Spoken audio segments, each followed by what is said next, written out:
Hey guys, Jody Dean here, and I help people with spiritual awakening, with navigating the world in these incredible changing times and the ascension that's happening on the planet, and discovering and embodying soul purpose. So in this video I'm going to talk about something really elemental to my life, to my soul search, to my awakening, to what I share and what I teach as well, which is inner spaciousness. Spaciousness.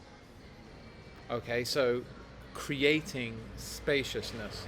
Now, a very well-known Bhakti kind of, maybe that's going to be a puzzle word for some of us, a devotional spiritual musician, singer, songwriter once said to me, love is space.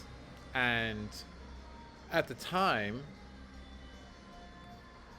I was like, sounds good, but I didn't understand it within me. And over the years it's become more clear to me what that meant. The information, the understanding has dropped in as I've explored my own inner spaciousness and seen how this space within me that I have discovered and found has so much to do with love. And could it be the same thing? Perhaps. Could it be that when we feel love, we create space?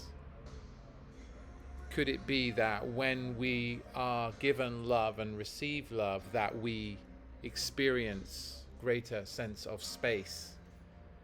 The difference between contraction and expansion, between contortion and relaxation. Could it be that when we live from here and we bring our awareness and our attention to here and intention, that this radiates a sense of space? How is a baby with its mother in arm, coddled, loved on, doted on, nurtured and nourished?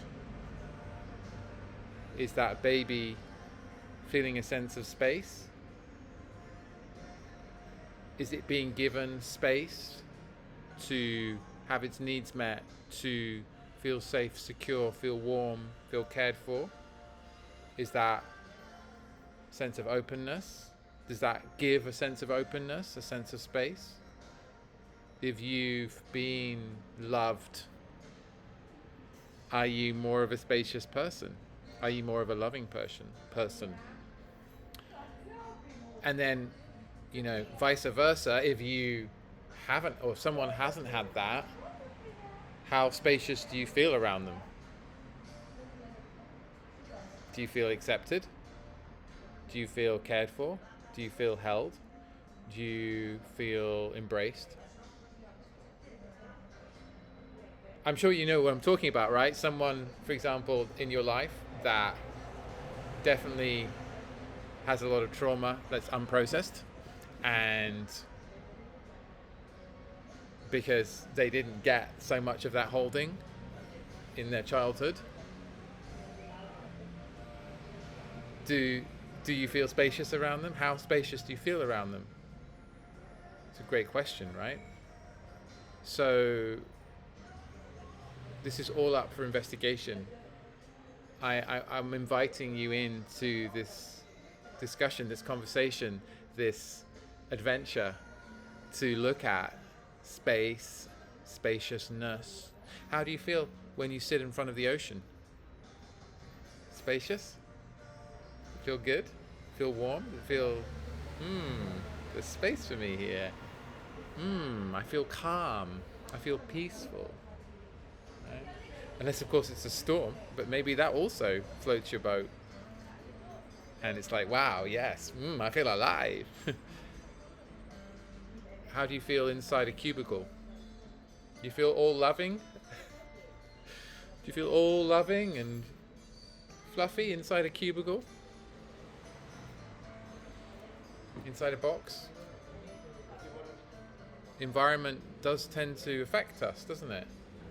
And how we're held in an environment, what an environment does to us. I think some of the best architects, the most sought after designers and architects create spaces that transmit something, that enable something, that create space. Interesting thought, isn't it? Actually, my father was an estate agent, and he became mildly obsessed with space and light, and there are these fantastic books that he kept on reading and being so inspired by, being called A Pattern Language. That's what the name of the books are. A Pattern Language, and I think there's a series of 3 of them. And funnily enough, when and it's a lot about this kind of making sure that a building is for humans and that it takes all of the needs of humans into account: light, arcs, space, etc. Right? Far from being just a utility, a building just being a utility.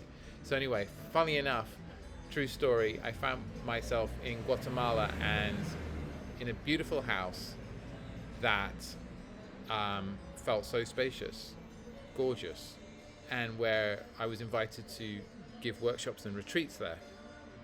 And it was an amazing place to do it. I was absolutely like, oh my goodness, felt so good in so many ways.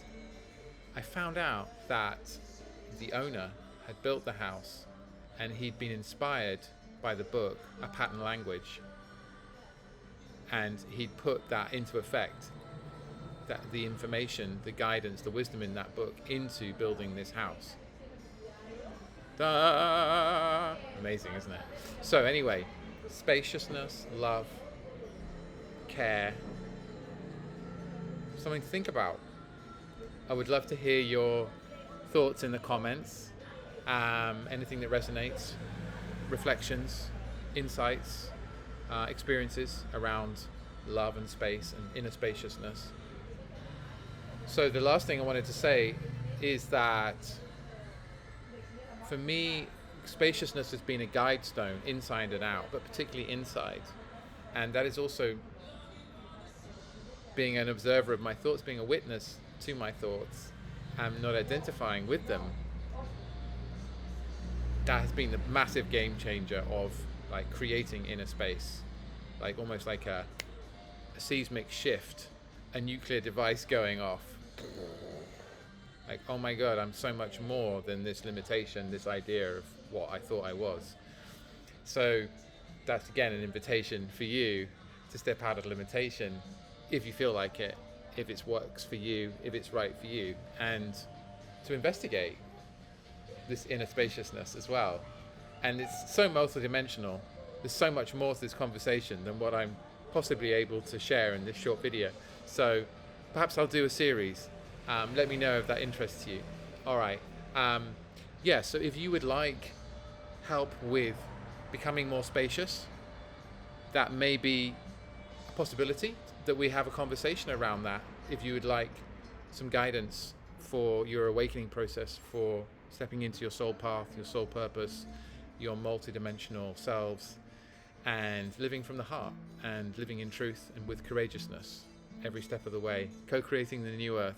So if that sounds like interesting, great. If not, no worries. But if it does, then there's a link in the description to book a session with me, book a 20-minute dive in to get some clarity for you, to activate your vision and to help you on your courageous path towards mastery and creating abundance in your life and health and well-being and everything else. So anyway, that's an invitation for you if you're interested. So please like if you love this, share if you feel it benefit for others, and of course comment your experiences, reflections, and anything else that you want to. I read all the comments and I respond to them all. So love to you. Have an amazing day, rest of day, evening, night, morning, wherever you are. Okay, blessings.